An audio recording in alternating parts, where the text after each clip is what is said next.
sequência ao estudo da obra Fonte Viva, hoje com a lição de número 43, sob o título Linguagem, mensagem do benfeitor Emmanuel, que tem como introdução um trecho da carta de Paulo a Tito, que começa assim: linguagem sã e irrepreensível, para que o adversário se envergonhe, não tendo nenhum mal que dizer de nós.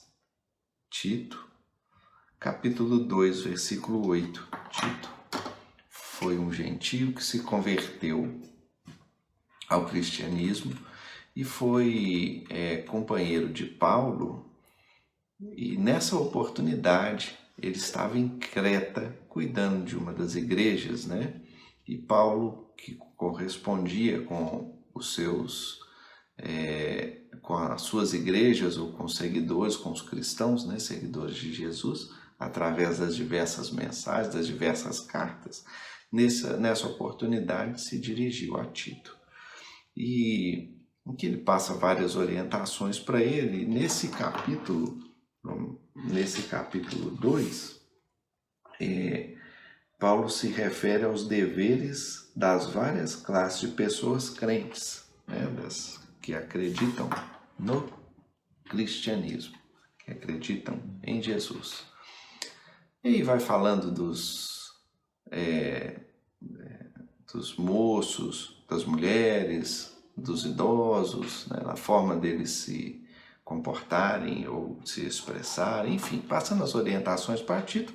E nesse trecho aqui, especialmente, ele está no meio de uma frase, a gente vai retomar aqui o versículo 7, que é o começo da frase, que diz assim: torna-te pessoalmente padrão de boas obras. No ensino, mostra integridade, reverência, linguagem sadia e irrepreensível, para que o adversário seja envergonhado, não tendo indignidade nenhuma que dizer a nosso respeito.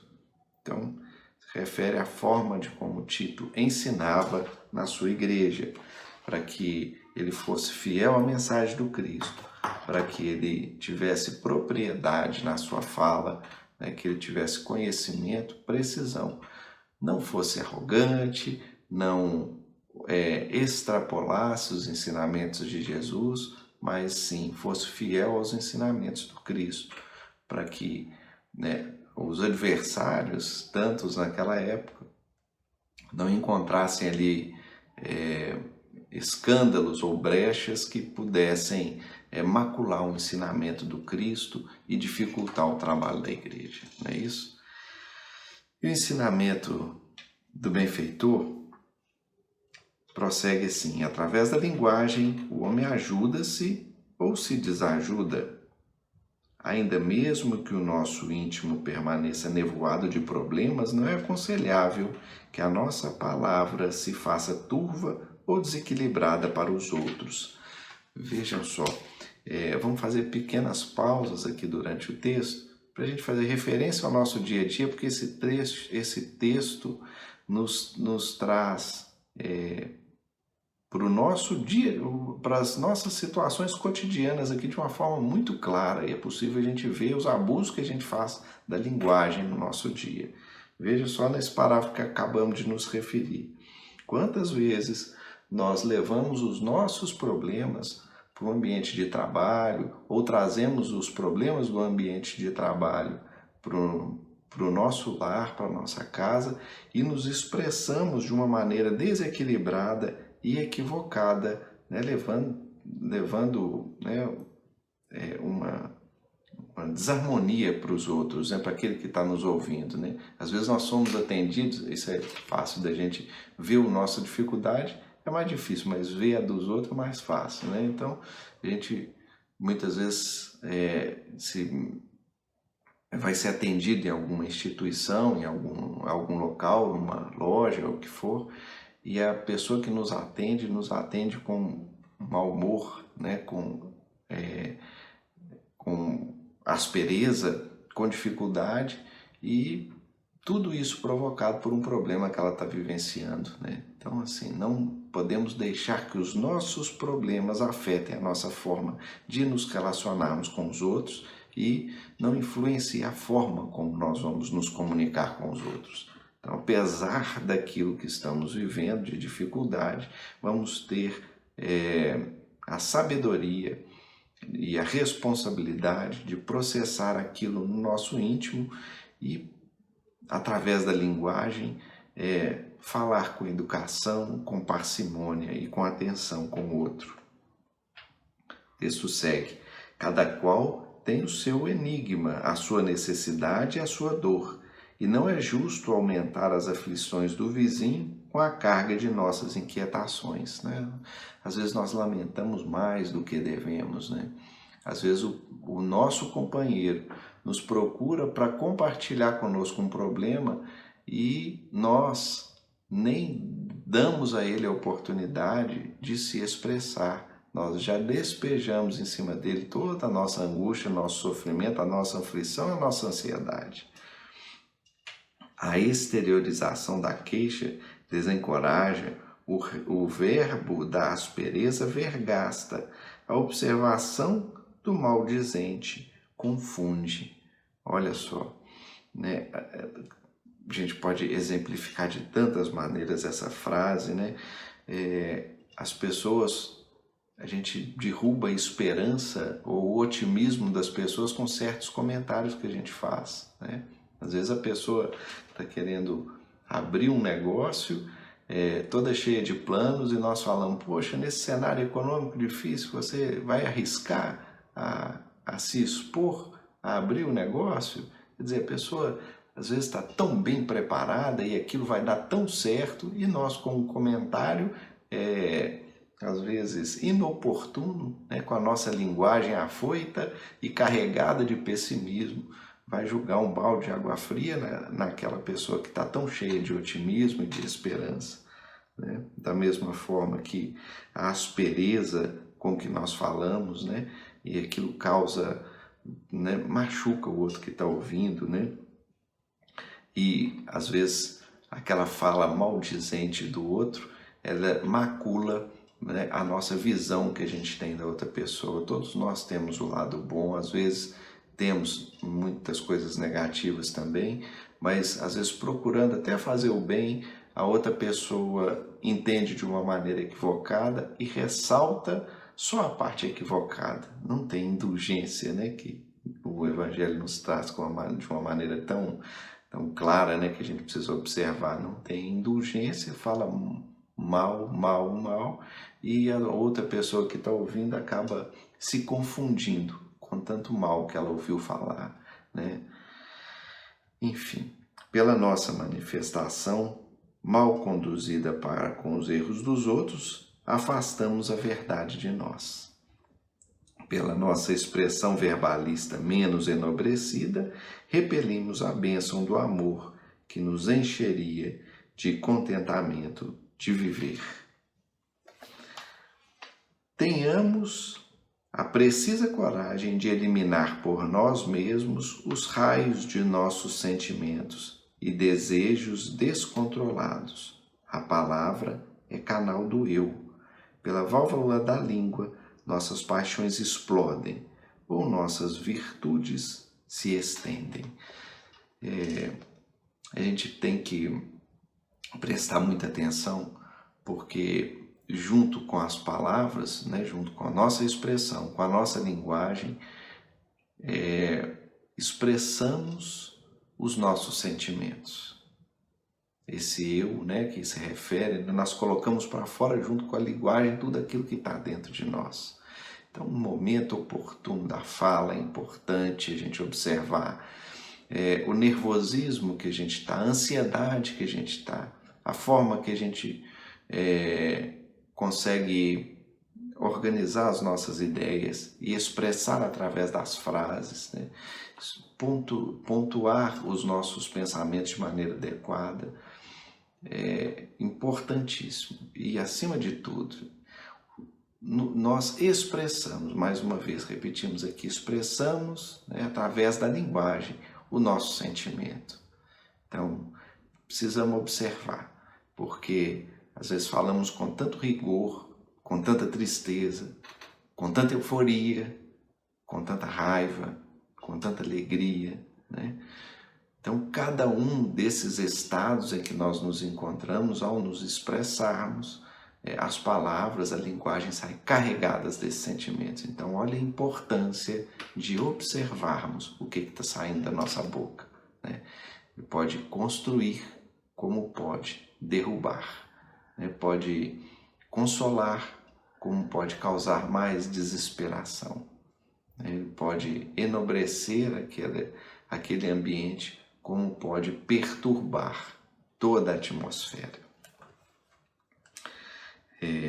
Cada vez que arrojamos para fora de nós o vocabulário que nos é próprio, emitimos forças que destroem ou edificam, que solapam ou restauram, que ferem ou balsamizam. Linguagem, a nosso entender, se constitui de 3 elementos essenciais: expressão, maneira e voz. Se não aclararmos a frase, se não apurarmos o nosso modo e se não educarmos a voz de acordo com as situações, somos suscetíveis de perder as nossas melhores oportunidades de melhoria, entendimento e elevação. É importante nos lembrar aqui que nós precisamos do outro para a convivência, para nos aprimorarmos. Nós precisamos aprender a conviver com as diferenças do outro, né? Respeitar, ser humilde, saber respeitar o limite do outro, né? Saber ceder, saber pedir, saber, né, corrigir, saber orientar. E a forma como nós falamos, ela é extremamente importante, né? Então, necessitando do outro para esse nosso crescimento, para esse nosso relacionamento, a comunicação é papel fundamental, né? E nós nos perdemos muito nos nossos relacionamentos pela forma equivocada que a gente tem de falar. Às vezes a gente fala demais, fala nos momentos inadequados, às vezes a gente fala de menos, né? Às vezes a gente não expõe aquilo que nós sentimos da maneira adequada, às vezes falamos com medo, às vezes falamos com rancor, né? Às vezes falamos devagar demais, né? Tirando o interesse da nossa fala. Às vezes excedemos nos detalhes, outras vezes nosso pensamento é tão ágil que as palavras não conseguem acompanhar o nosso raciocínio e não sabemos transmitir de fato aquilo que desejávamos. Falamos, às vezes, rápido demais. As pessoas não conseguem compreender aquilo que nós estamos falando. Então, precisamos ter um grande cuidado com a nossa forma de nos expressar, especialmente em relação à linguagem. Paulo de Tarso fornece a receita adequada aos aprendizes do Evangelho. Nem linguagem doce demais, nem amarga em excesso, nem branda em demasia, afugentando a confiança, nem áspera ou contundente, quebrando a simpatia, mas sim linguagem sã e irrepreensível, para que o adversário se envergonhe, não tendo nenhum mal que dizer de nós. A forma de nos expressarmos é um treino, né, que a gente precisa exercitar todos os dias, né? A gente já nasce, né, com esse dom da fala, né, a maioria de nós, e a gente não presta muita atenção nessa bênção que Deus nos deu. Para nos comunicarmos, não basta só despejar aquilo que nós gostaríamos de transmitir ao outro. A gente precisa pensar sobre isso, porque despejar simplesmente aquilo que está dentro de nós significa jogar para o outro excessos que não deveriam ser utilizados naquele momento, que vão prejudicar a forma de comunicação. Mais uma vez, com a fala, com a linguagem, levamos para o outro os nossos sentimentos. Então precisamos filtrar precisamos refletir sobre aquilo que vamos falar, sobre o momento exato e mais adequado em que devemos nos expressar, que devemos nos comunicar. Tem os momentos de que os ânimos estão mais exaltados, às vezes precisamos recuar, às vezes o silêncio é o melhor para aquele momento. Enfim, precisamos avaliar a nossa forma de comunicação, assim como devemos avaliar as nossas atitudes, os nossos pensamentos, os nossos sentimentos. Mas especificamente, com base nessa lição de hoje, vamos policiar a nossa forma de comunicar com o outro, a nossa linguagem, e cuidar dela com muito zelo, com muito carinho. Esse tema de extrema importância. Nós temos aqui até uma outra obra que pode ilustrar a importância, que é uma obra que nós indicamos, de João Nunes Maia, pelo Espírito Miramês, que é Horizontes da Fala. É toda uma obra voltada para a arte de falar, os cuidados que a gente precisa ter quando nos direcionamos ao outro. Aborda todas essas questões que aqui nós falamos e muitas outras. Vale a pena nos dedicarmos a ela, a observar a mensagem que esse benfeitor amigo Miramês nos traz também através da psicografia de João Nunes Maia, rica em detalhes, em exemplos, em informações, para nos ajudar nessa arte de nos comunicar.